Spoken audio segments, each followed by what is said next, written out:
Welcome to the Honest Designers Show, your transparent look into life as a modern designer.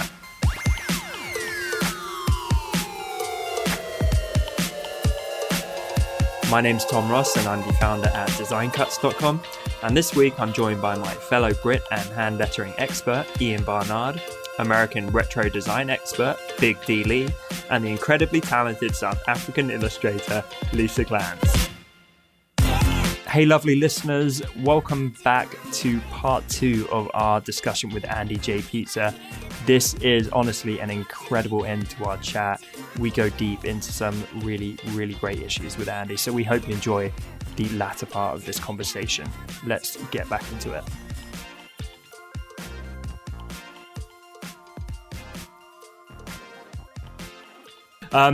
Your podcast, it's been prolific. How many years has it been going now? 5 years. We hit 5 years on Monday, actually. That's impressive. Wow. Yeah. It's been a journey. I'm sure you love all of your guests equally, like children. But have you got any standouts over the years? Yeah. So my show is about a third guests and about 2/3 monologues. So I don't have as many guests as most podcasts that have been going 5 years. Same for us. Yeah. Yeah. So you guys are in the same boat. But I would say, a huge one recently was we had kind of a bunch of random happy accidents meant that we had Joseph Gordon-Levitt on the podcast, which was really crazy thing. He's so good. How the hell? Like, is that a story? How did you get him on your podcast? It was just kind of a random bunch of little things. Funnily enough, it probably started with a little bit of a cold call in that I noticed that Hit Record, his company, followed me on Instagram. So I just sent them a message. It was like, oh, I'm a huge fan, because I've been a huge fan of Hit Record since when it started back in the day. And I've been a huge Joseph Gordon-Levitt fan. Like I watched him do his first indie film called Manic, which was like his first dramatic role when it came out. I just happened upon it. And I kind of followed him through that to Rian Johnson's movie Brick and all this stuff.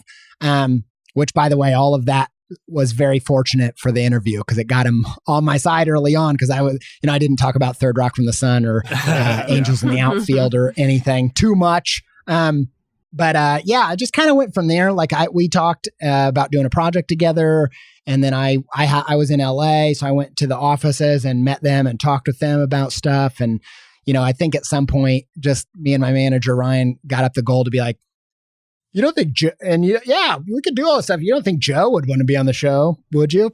Yeah. Hopefully we didn't rhyme like weirdos there, but that ended up working out, and it was a complete honor. He's an actual creative hero of mine. Mm-hmm. Having Seth Godin on the podcast was similar. We've had people like Morgan Harper Nichols, who's super inspirational. It's been a great. That's amazing. It's been such an amazing way. Is there any bits of advice that you sort of have been like absolute gold that people shared?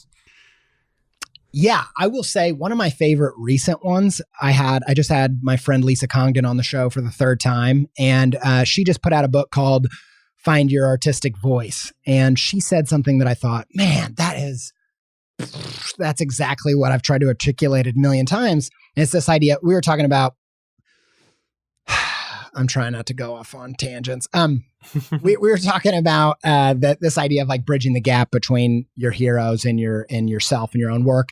There's a big Ira Glass viral video about that called The Gap. Yeah, if anybody's interested. We talked about it on the show. Yeah. So good. But it's that idea of like your taste is better than your work. And it's just a big, scary nightmare to get from your taste to your work actually being good enough for you to like it. And so she said that, because early days when I was trying to avoid going on the journey, when I was trying to not put in the time, figure out how do I warp whistle my way around the work. And what actually happens is she compared finding your artistic voice and getting in flow state, getting the really good creative stuff, to learning a language. And so she said that you can't really get into the flow of a conversation when you're just learning a language. You have to have fluency. And the same goes for any creative activity you have. You won't get into flow state until you've just put in thousands of hours drawing. You won't get into flow state if you haven't put, hundreds of hours writing. Like, you have to be fluent. It has to be subconscious. That the words have to come to you subconsciously for you to get into that flow state. It's like when you play an instrument, when you're thinking, what note do I play next? It doesn't and work. It's right. Yeah. And they describe, like, Mihai Csikszentmihalyi, the guy who wrote the flow book, describes it as, like, a lot of those musicians describe that process like the song wrote itself. Yeah. Like it was, channeled in through the ether. But in actuality, your subconscious wrote that song, like, it without you realizing it, because you're so fluent in that medium in the same way that you are with the language. And so I just thought that was super inspirational for encouraging you to put in the time. And I think, fluency comes in stages. If you've only put in a few hundred hours, or a few hundred hours, like that's nothing. But if you've only done that, you can get little bits of the flow state. And I think for me, one of my big takeaways from the talk that I've been doing is, I ended up going into that journey, into that maze, putting in the time and work because I wanted the creative career. But once I got the creative career, I was more grateful for the flow state. I was more grateful for that kind of supernatural feeling of doing your creative work, and less the reward of doing it. And don't you love the hindsight of it? Where things start to click, and then you're like, I'm so glad that I picked that thing up 8 years ago and toiled away, even though you couldn't have perceived where it would have taken you. You're like, now I see how the pieces fit together to get me here. Yeah, 100%. I'm trying to determine how much I should say, but that's something that I talk about in my talk, about just wishing I could go back and just thank my past self and be like, I'm so glad that you entered the journey and you said yes to it. Like that, this feeling that I'm experiencing now, if you wouldn't have had the guts to put in the time, because the thing about starting that journey, the most overwhelming thing is you don't know if you're going to be successful, right? And that's why you put it off and procrastinate and don't put on the time. But I think that's most of my podcast comes down to the growth mindset. And that's the reason I'm so obsessed with the hero's journey. I read a book in my early 20s that was basically based on the hero's journey. And it made me contextualize obstacles. There's that Stoic phrase of the obstacle is the way. Like the journey that takes you to fight the dragon is the thing that makes you into the person that can slay the dragon. Like if you don't go on that journey, the dragon is going to torch your ass because you're not prepared. And so I think the hero's journey and like breaking down your life into stages and seeing like, you're in you're in the part of the movie that is a montage of working out, but it doesn't feel like a montage in real life. It just feels like hours and hours at the gym. But once you kind of feel that, once you get that context of like, this is all part of it, struggling, freaking out, anxiety, stakes, all that means you're on the right path. I've talked about it like this a bunch of times. I want to extract that audio and set it as my alarm. Everyone, you're on the right path, man. You're doing it. But one of the things I love to think about is I was obsessed with I still am obsessed with a show called Oak Island. It's The Curse of Oak Island. It's a really amazing show on the History Channel. It's ridiculous, but I freaking love it. And it's one of these things like, and I call it Art Island. Okay. And I'll tell you why in a minute, but they're out there digging for real treasure. And they're digging down and they're and one thing will happen is like they're digging this hole and this water tunnel from the ocean that has been set up as a booby trap will totally destroy their efforts. And of course, they're not. The reaction to that, the logical one would be like, oh man, we got totally thrown off the path. But the truth is they look at each other and they smile and they're like, Oak Island, because if there was no treasure, there wouldn't be booby traps, right? Yeah, right. Like if you're on a path that's paved from here to there, and there's all these there's a cottage industry to make money off people in the line that you're in, the treasure's gone. Like those people already got to the end and then set up along the way. What you want is wilderness. It's the same thing from the Goonies. It's like they're finding they don't find a skeleton and or they don't find this booby trap and think, oh no. They think, oh, there must be something really at the end of this. Yeah. And so there's just this all of the ways that you can recontextualize obstacles and give yourself the confidence that, oh, these are the breadcrumbs. Mm-hmm. If there is a wall, there's good stuff on the other side of it. I love that. We do that all the time within my business where if we launch a new venture and it's super hard, then we go, awesome. This has got a really high barrier to entry. So we're going to get way less competition and it's going to take way longer for other people to enter that marketplace. Yeah. Totally true. Yeah, exactly what I'm talking about. What would you say about, so, you mentioned, if you've only put in a couple hundred hours or you have to put in thousands of hours. I think the reaction of a huge amount of people that are at the beginning of a journey like that is, oh man, you mean the fun doesn't happen, or the fun doesn't happen, or I don't get to share anything that's rewarding until after 1,000 hours? That really sucks, Andy. What would you say to that? Because I feel like that's not the truth, but it feels like that's the implication at first in your head, but I bet you don't think that. Can you talk about that? Yeah, absolutely. And I think that's a great question because it is really discouraging to hear that. And I have a lot of thoughts on, I'm working on this project that I'm calling Good Taste. And it's this idea that your creative superpower really lies in your creative taste buds. And I could kind of it's a huge project, tons to unpack there. But essentially the idea is that your taste is your creative intuition. And that's what you build your creativity on. Not your skill, not your ability, not your talent. It's your decision making. It's, do you have a radar in your head that says that path is good, that path is bad? It's called a point of view. There's a bunch of ways of saying it. I call it taste. The idea, I came upon this from Gordon Ramsay, where Jimmy Kimmel asked him, what do you look for in young chefs? And I just instantly go to every pot. They're good at knife skills. They can plate really well. Like they, cook a steak perfectly, like the first time. And he just cuts all the crap and he's like, taste. Yeah. The taste buds. If they don't have the taste buds to tell what's good and what's bad, they have no chance of making it. And the same goes for any creative field. And so instead of starting, I never say start by building skill. I say start where you have incredible taste. Here's the thing, like one tongue to the next, at the tip of your tongue, just by genes, some people have a few taste buds on the tip of their tongue. Some people have literally hundreds. That's the difference in innate taste buds. And the same goes for every creative venture. I always say, what makes a fantastic musician? Instantly we go to talented, which is, an aptitude for skill. So, but my Uncle Billy can shred a guitar in and out day and night, like hit every single note, but the music that he's making isn't good. You know what I'm saying? Like, sorry, Uncle skill. Billy. Yeah, sorry, man. He doesn't exist. I would never embarrass my real uncle. I don't have an uncle that plays guitar. But, it was very convincing. Call me out on that. But you know what I'm saying? Like, it's not, you can do, like, I think of, the guy from the Smashing Pumpkins. Nobody heard him sing in choir in elementary school. It was like, you've got a singing voice. They're like, shh, Billy, quiet down. Yikes. Yeah. Sometimes that lack of skill actually gets you in tune with your taste buds because you're like, oh, I don't have the ability to work within 256 colors, but I can use that little bit of creative intuition I have and work with 3 really well. So one of the things that I did recently was in my digital drawing, I felt like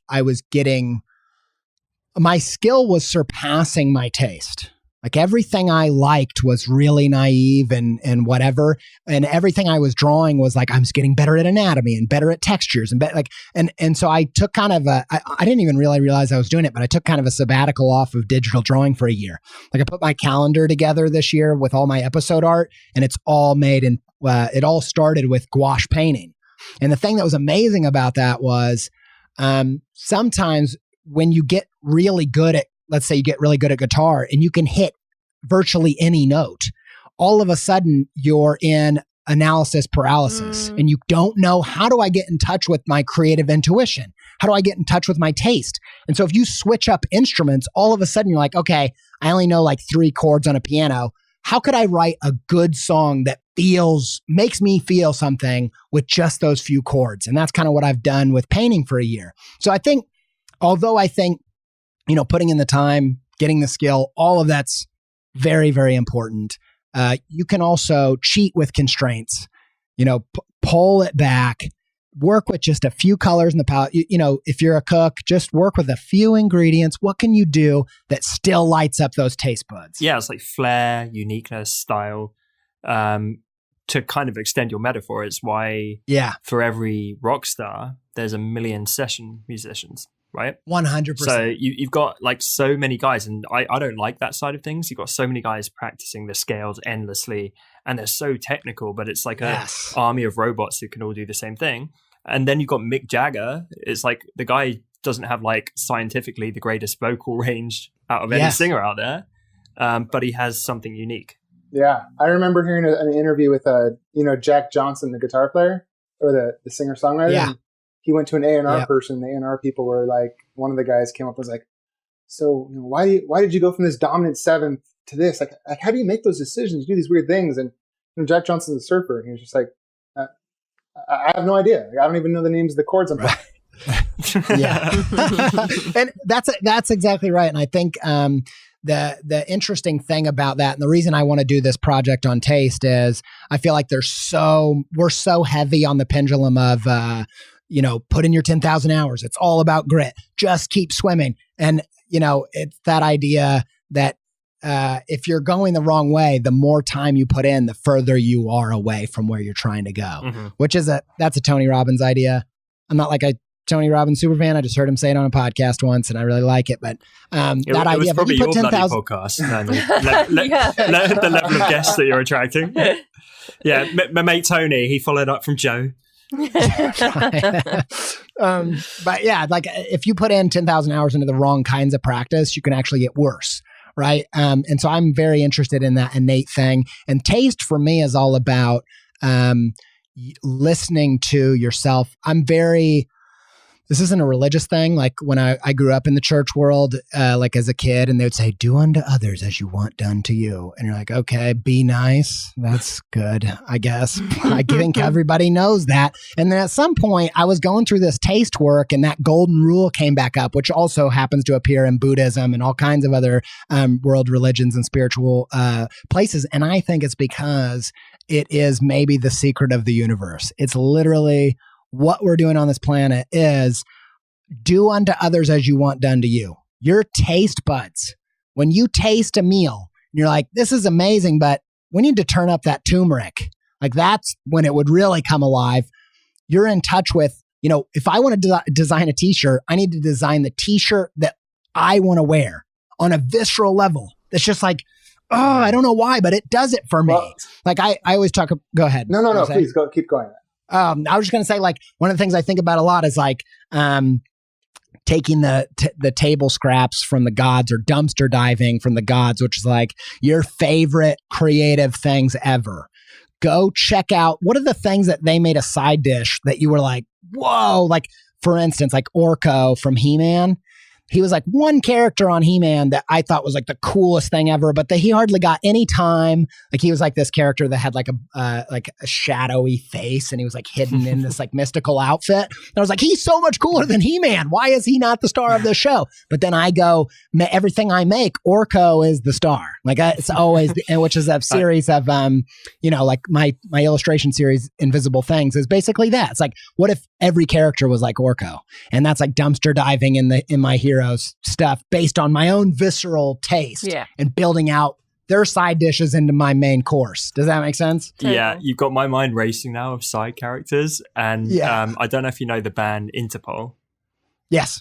So they're like one of my favorite bands, but much more their early stuff, like Turn on the Bright Lights and Antics.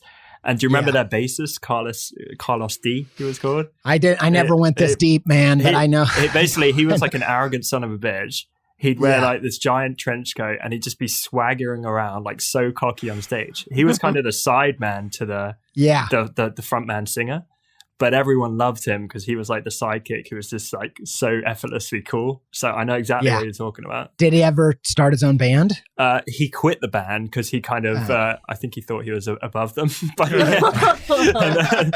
Yeah. That's hilarious. But yeah, that idea exactly. So for me, taste is all about that golden rule is the only thing that you can really speak to and do in the creative world is stuff that lights you up. So, you've got to get it. And that was a big process early on for me of cutting the crap, all of this is this idea of like losing your persona, like everything that you've attached to your identity to seem something different than you are.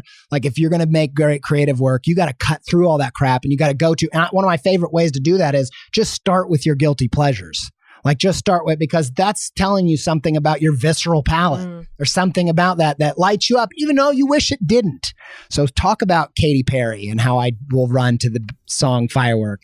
I'm a firework, baby. I don't know why. It does it for me.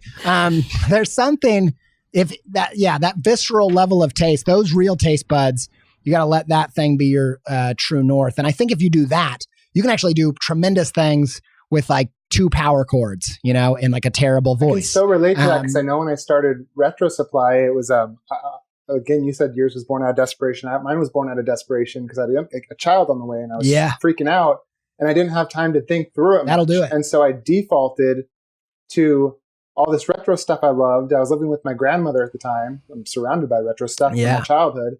And it was like super hipster. It was like a cliche to do it. And it was everything that my critical mind said you shouldn't do that, but I was so desperate that it turned off the part that told me, well, it's too hipster, everyone's doing it, you can't do that. And I just started being like, I don't care, I'm making it, blah blah blah. And I literally in my head I pictured just throwing crap at a wall, seeing if it stuck, and I was just making the stuff I thought was neat, and it worked. Go back to philosophy. That in every world philosophy, there's the same idea of the ego death. It's like the thing, this persona that, lose who you think you are to become who you really are. Like that's that every artist has to go through that process of dying to the persona. It's like this forced reboot or something. And remember, Dustin, you're a firework. Show me what you're worth. The bass in that song, I don't know. It just makes me run faster. It is. Andy, I think we're just about coming up on time, but talk about a value-packed episode. This is, and we don't say this often. This is definitely one of my favorites. Definitely, I can up there with your friend Lauren Hahn. Yeah. Even though Lauren went for about 3 hours, which was great. She has sharp. One of the people I've interviewed that I was just like, whoa, man, she's on she knows so much. No, I love that chat. Can I ask, if you don't mind, how old are you? How old? Yeah. I'm 33. Oh, he's young. Oh, another young. Chicken. I was going to say, you look pretty young. That's similar age to me. I was secretly hoping you were going to be like, I'm a baby-faced 50-year-old. So I'm like, I still got time to achieve all this stuff. You seem to have done so much. Ridiculous. It feels like in such it feels like you're being around for a long time as someone in the sort of, I suppose, creative sphere.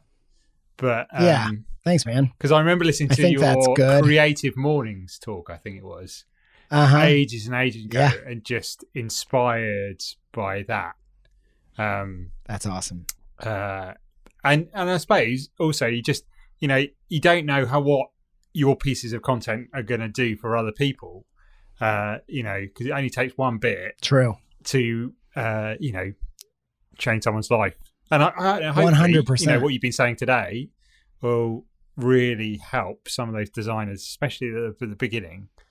That's what I like about your whole thing, man. You make everything feel like it's not scary or it's not an elitist thing. Anyone can pick up anything and start working. I just Thanks, love that. Man. I see your Draplin posters in the back, and that was one of the biggest breakthroughs for me was listening to Draplin, and he was the first, kind of, brick knocked out of the whole persona thing of design for me, of like, this is for anybody. It doesn't matter if you're born in Indiana. Doesn't matter if, whatever it is, you didn't go to SVA, That's not really what it's about in the first place.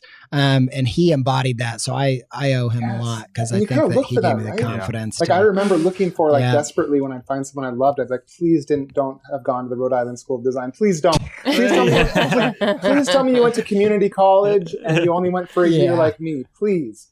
Because it felt like if they did it, if they can do the 3-minute mile, maybe you can, Yeah, exactly. 100%. Well, better yet, please tell me you're self-taught. That's always sketchy. Me? Well, no, I'm just saying, whenever I hear illustrators saying, like, oh, no, self-taught, Agreed. I was like, yes!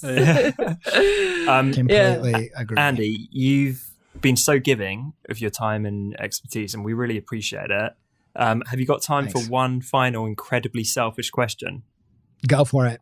Okay, so at this point, I'm like, I think the listeners have got their fill, right? They've had enough value out of this episode, so I'm done with them. So I'm gonna. That's enough, all right? You've taken too much. You've taken everything from Andy today. I haven't even eaten lunch yet.